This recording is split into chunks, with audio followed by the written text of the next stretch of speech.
All right, folks, it's 3 o'clock. Hello and welcome to the United States Constitutional Group. We're on YouTube, we're on Facebook, and we'll be on Spreaker at 4 o'clock. I'm Dennis. Please stand for our Pledge of Allegiance.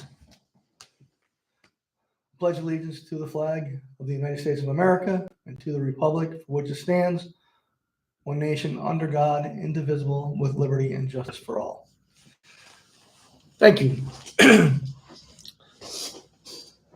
I'll be here every Monday at 3 p.m. Eastern Time. And like I said, Spreaker will be on right after this. We just cannot live record Spreaker anymore, so it has to be taped. So let's get going. I believe people of America are frustrated, confused, and downright mad about several issues ranging from politics, the economy, inflation, and our immigration system. Our elected politicians don't work as individuals. It's all about party. Doesn't matter what party, the Democrat Party, the Republican Party. But where do we, the people, where do moderates or the independents go? We're basically out of the picture. So who do we vote for? I mean, usually it's lesser evil. But is that even possible these days? And I say the answer to that is no. Because I believe all politicians are the same, no matter if they're Republican or Democrat. They want our taxes to do what they want, not what the people want. Our money is spent, and at times we have no clue where our money is going. We must get more involved with our government leaders before this country turns into a dictatorship. That's where we're going, folks. So my goal with this show is to unite people under one umbrella so we can all stand together towards an injustice that's happening right here before our eyes. And that injustice is called politicians. I'm tired of this two-party system that is ruining America. And I bet several of you out there are just as tired as I am.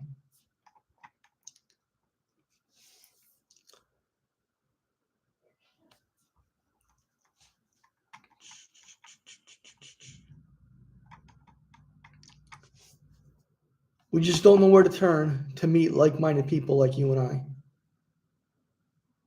This platform, these shows are just that. A place where people can talk and vent their frustrations. We have group text messaging. We can have instant contact with others. 843-315-5273. We have email. Mine is dennis.gravel@yahoo.com. It's dennis.gravelle@yahoo.com. You can always send a message on YouTube and Facebook. Technology is amazing when used properly. And I believe it's prime time to kick this grassroots effort off the ground.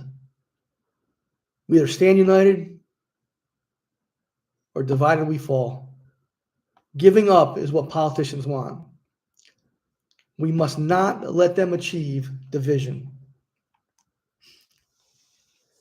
We need to come up with solutions that would help all of us. Give every one of us a voice, not Republican, not Democrat, but everyone who is frustrated in America. We need to get back to the basics. And that starts with the Constitution. So each week, I will have an article and section of the Constitution I will read out to everyone.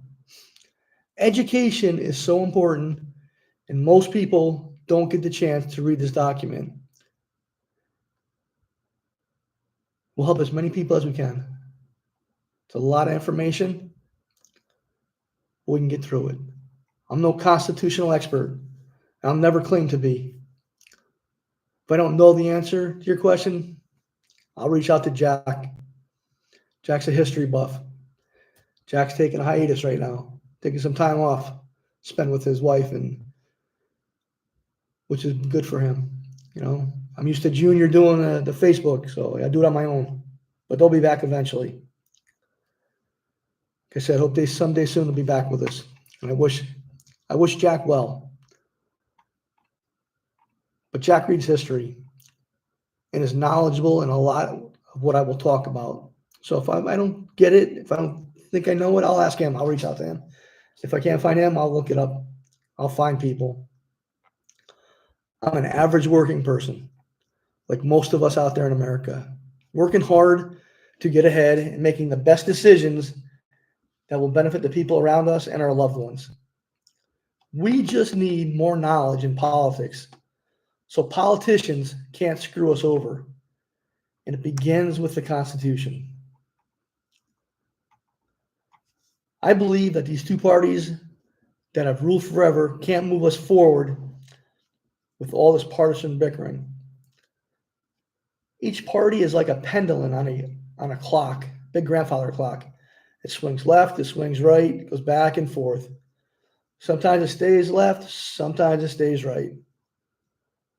But the time has come for a new breed of politicians to win our support, where the pendulum stays in the middle, where most of America is.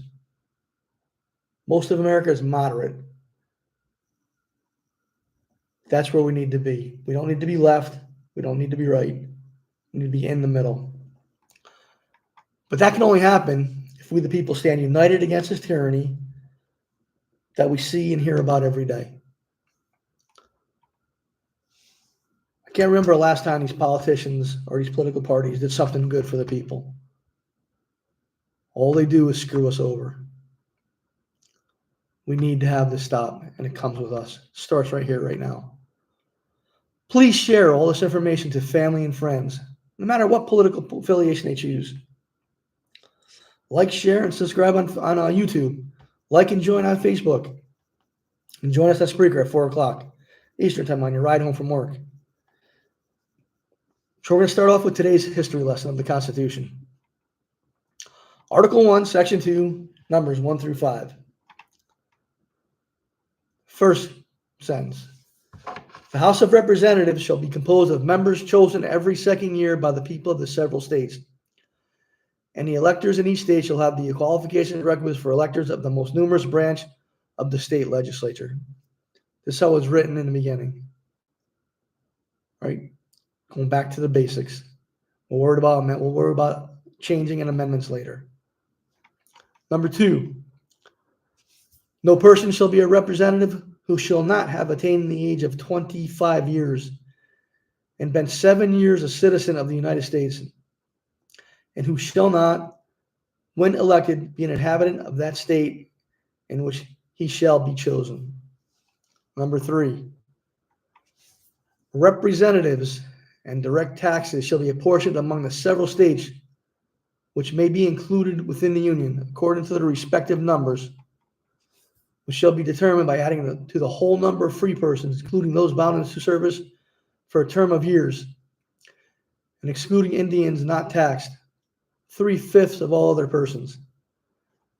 The actual enumeration shall be made within 3 years after the first meeting of the Congress of the United States, and with every subsequent term of 10 years. So every 10 years we do a sentence. In the same manner as they shall be directed by law. The number of representatives shall not exceed 1 for every 30,000, but each state shall have at least 1 representative. And until such enumeration can be made, the states of New Hampshire shall be entitled to choose 3, Massachusetts 8, Rhode Island and Providence Plantations 1, Connecticut 5, New York 6, New Jersey 4, Pennsylvania 8, Delaware 1, Maryland 6, Virginia 10, North Carolina 5, South Carolina 5, and Georgia 3. Number 4. When vacancies happen in the representation from any state, the executive authority thereof shall include writs of election to fill such vacancies. And number 5. The House of Representatives shall choose their speaker and other officers and shall have the sole power of impeachment.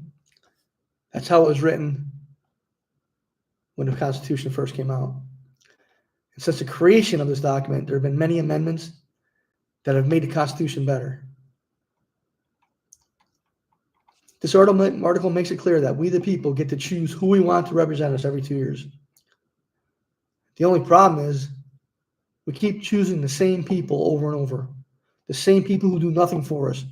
who keep making promises but continue to do nothing. Most of the time, the only time we hear from these people is at election time. They don't answer your questions. They don't want to talk to you. They make their reps do all the work while they do their fundraising. They don't want to talk to us anymore. It was the original constitutional scheme to vest the determination of qualifications for electors in congressional elections solely in the direction of the states, discretion of the states, save only for the express requirement that the states could prescribe no qualifications other than those provided for voters for the numerous branches of legislatures. This language has never been expressly changed, but the discretion of the states, and not only with regard to the qualifications of congressional electors, has long been circumscribed by express constitutional limitations and by judicial decisions. Section 3 has been amended to allow everyone to be counted as one full person. There's no 3/5 anymore. Everyone gets counted who pays taxes. And the number of representatives in each state are determined by the census every 10 years. That's when a state gains or loses representatives, like California and New York did last census when Trump was president. They lost seats. They lost congressional members. States like Florida and South Carolina each gained representatives because of the population growth. So every 10 years, this is decided. When a politician steps down in the middle of a term, the governor can choose who they want to replace that person or have a special election to choose their next representative. The last sentence in that each session of Congress gets to choose who they want to lead them as speaker and be their committee chairs. The First Amendment is not hard to follow. We just need to break it down in small segments and do some research. Next week, we will get into Article 2, Section 3. I hope you enjoyed this week's constitutional history lesson. We got to get back to the basics, folks. If we don't know the Constitution, politicians can do whatever they want. Politicians don't make laws anymore. The bureaucrats do. This government should be in the hands of we the people. And those who we choose should be an honor for them to lead us. But it's not like that anymore. They feel we need them, which is far from the truth. They need us more than we need them. Get involved. Get involved and get involved. If you want to express your opinion, email me, like I said earlier, dennis.gravel@yahoo.com.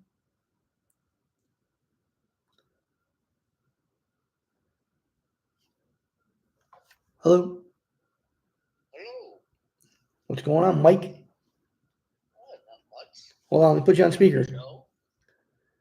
All right, you're on speaker. This is Mike from South Carolina.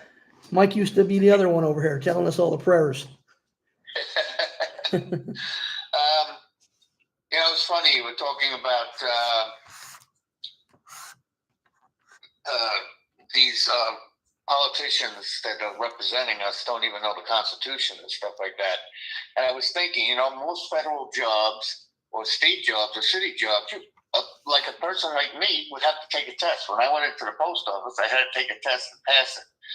You're going to have to start wondering if maybe our politicians should have to take a test on what is the Constitution. Right. What are they supposed to be representing? What are they supposed to be protecting? Do you even know? And if you don't, you fail and you don't get to go in. Go back and study. That'd be nice. And another thing I was thinking, you got to wonder if the United States is under the wrath of God. There is no politician out there that we're safe from right now. None that I can think of anyway. Nope. So, but I miss doing this. I miss you guys. I miss us getting together. Yeah, it'll be soon before we're back together. Yeah, I think so. Yeah. So, Missy's just got to get better. Yeah, she will. She's in bad shape right now. Well, wish her the best. Because doctors don't get back in touch with you when insurance companies don't want to cover you. Right. That's a problem with Yeah. socialized medicine. Yep, that's exactly it. But- All right, Dennis, good job. All right. Thanks, Mike. We'll talk to you soon. All right, Bye. bye-bye. So, like Mike, used to be here with us. The phones are open for you guys. Call, text. Reach out on Facebook. Reach out on YouTube. 843-315-5273. This is a venue for you to vent your frustrations. And then we can come up with solutions on how to make it better. But we all have to do this together. Staying silent doesn't get the job done. We have to be together. Stand united. So last week I was going to get into JD Vance, but we got a little off track. So I'm going to get into the JD Vance, Trump's vice presidential pick. So I dug up some information. So Vance is a United States Senator for the state of Ohio. He was elected to the U.S. Senate in 2022 and sworn into office on January 3rd, 2023. And here we are, 17 months later. He's picked for vice president of the United States. Kind of quick there. Pretty fast riser. JD went on to serve our nation in the Iraq War, then graduated from the Ohio State University and Yale Law School. A former venture capitalist, brought in roughly $221,000 in 22 from salary and book royalties. He wrote a book, as well as hundreds of thousands in investment income. A U.S. Senate financial disclosure showed. He also held significant wealth in brokerage accounts and dozens of business investments, according to the financial disclosure. Vance holds a host of assets, including brokerage accounts, cryptocurrency, real estate, and investments in dozens of businesses. In 2022, Vance valued his real estate holdings at between $501 million, $500,000 million, and declared possession of as much as $250,000 worth of Bitcoin.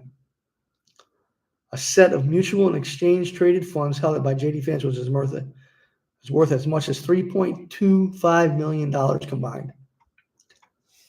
In all, Vance and his wife boast a net worth of between $4 million and $10.4 million, excluding real estate. A Wall Street Journal analysis found. Now, being a millionaire, does he really know what it's like to live paycheck to paycheck like most Americans do? I highly doubt it. We need people in there that know how to balance budgets, that know how to live through tough times. He might have lived through tough times when he was a kid, but he's not living through it now. We need people that are down to earth, that know how to survive. Because I'm sure his kids go to private schools. I'm sure he's in the best clubs available. Just pay attention to who you're voting to. On social issues, Vance is considered conservative. He opposes abortion, same-sex marriage, and gun control. He has taken a number of analyst positions. He has often stated his belief that childlessness is linked to sociopathy and advocated as parents have more voting power than non-parents. Vance supports stricter immigration policies as a way to protect the U.S. security and the labor market, specifically for native-born workers. Vance, who introduced a bill last year designed to crack down on illegal visa overstays, has previously blamed migration through the southern border for driving up housing costs and driving down wages for U.S. workers. He previously said Republicans should push for funding to finish construction of the southern border wall, a controversial Trump initiative. Let me tell you something about these politicians, Republican or Democrat. They talk a good game. Trump built some wall, had the opportunity to build more, but the Republicans stopped him. Nobody wants to build a wall. These people we have in office, believe in open borders. I don't care if you're a Republican or a Democrat. They believe in open borders. He believes that the United States should deport some roughly 11 million undocumented immigrants in this country, stating you start with the most violent people, the people who have criminal records, he said, and dissuade migrants from coming to the United States by making it difficult for them to work.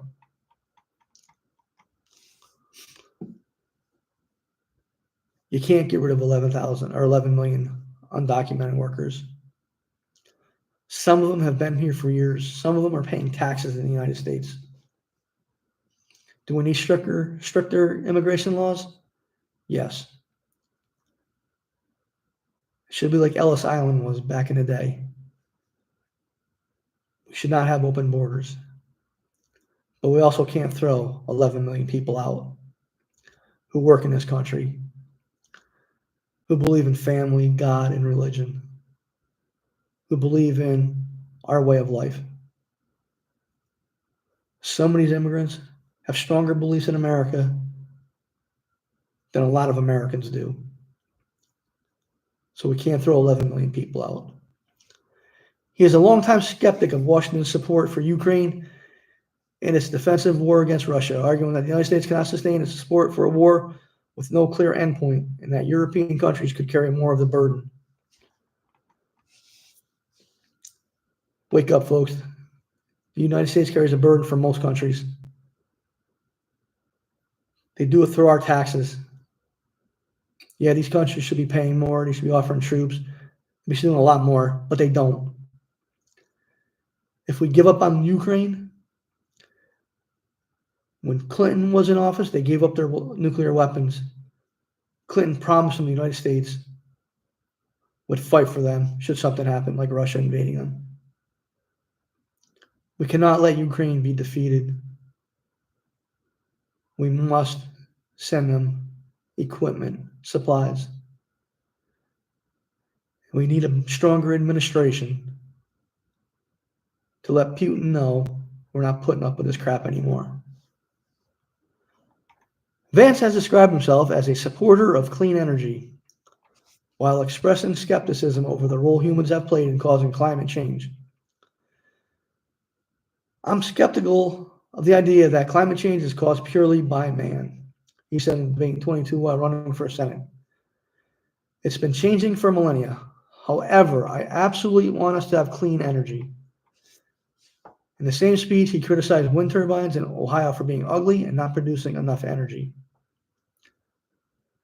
In an interview immediately after his vice presidential nomination was announced, Vance suggested that the United States could achieve energy dominance by boosting exploitation of domestic fossil fuel resources.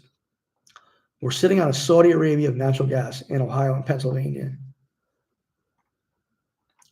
There you have it, J.D. Vance, James David Vance, the vice presidential pick for the Republicans. A stark difference between him and Tim Walz, the Democrat VP pick, who we talked about 2 weeks ago. You can always go back and listen to that. It was a short 2 weeks ago. You can find that on YouTube, and you can find that on Facebook. One thing with this show I'll never do is tell you how to vote. That should be confidential, and no one should know but you. I'll tell you about each candidate, their opponents, and then you can research and decide who will be right to lead this country should the president be unfit for office.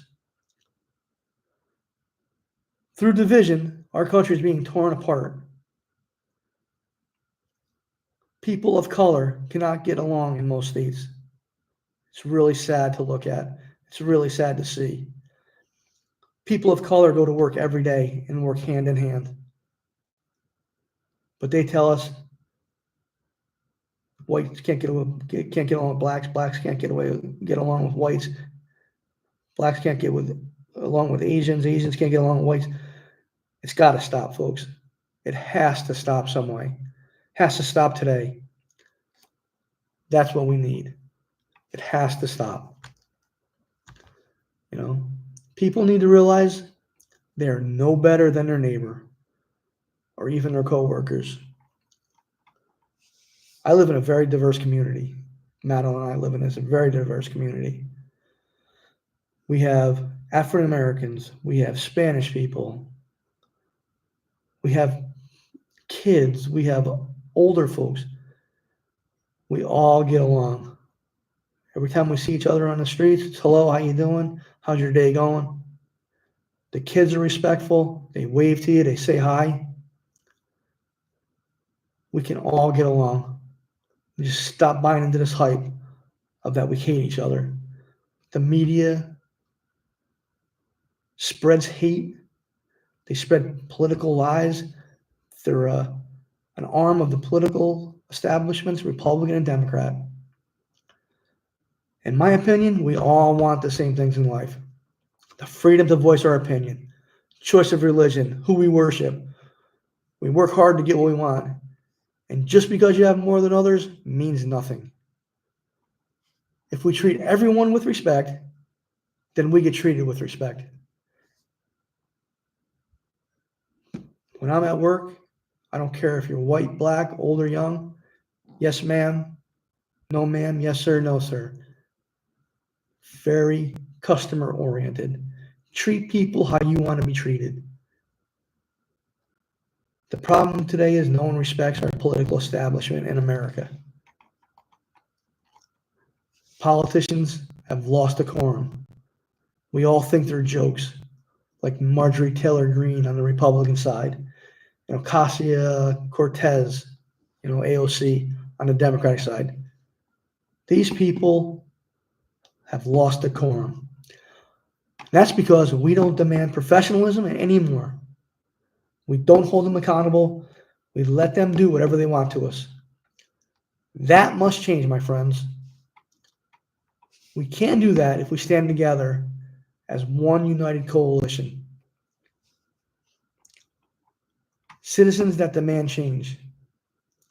We start here and we build it bigger every day, every week. It just can't be done alone. Need your help. We can either be that change or let these politicians continue spreading lies, gaslighting we the people, and doing what they want to us. We'll only stop if we demand it. Jump on board, and we'll be a force to be reckoned with. We start looking for people to be leaders who are tired of the pendulum swing. They want to keep America in the center.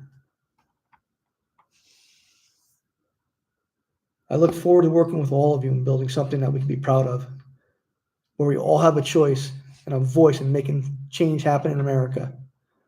And that is a modern America, where we can get energy independence back to where we had it and make clean energy a reality, but not get rid of energy independence. Keep both so people can have a choice in America. That's what we are founded on. We're founded on choice. And these two political parties have taken that choice away. We can't let them do it anymore. 30 minutes, folks. If you ain't got 30 minutes to listen to this, there's something wrong. You gotta read the Constitution. I'm reading it for you each week. Then when we're done with the Constitution, we'll get into the makings of America.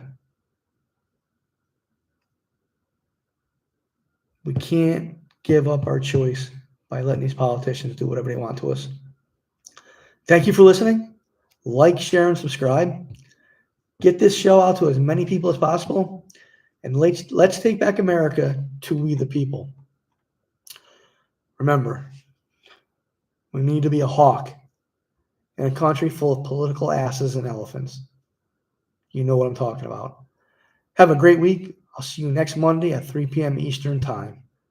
Thank you for listening.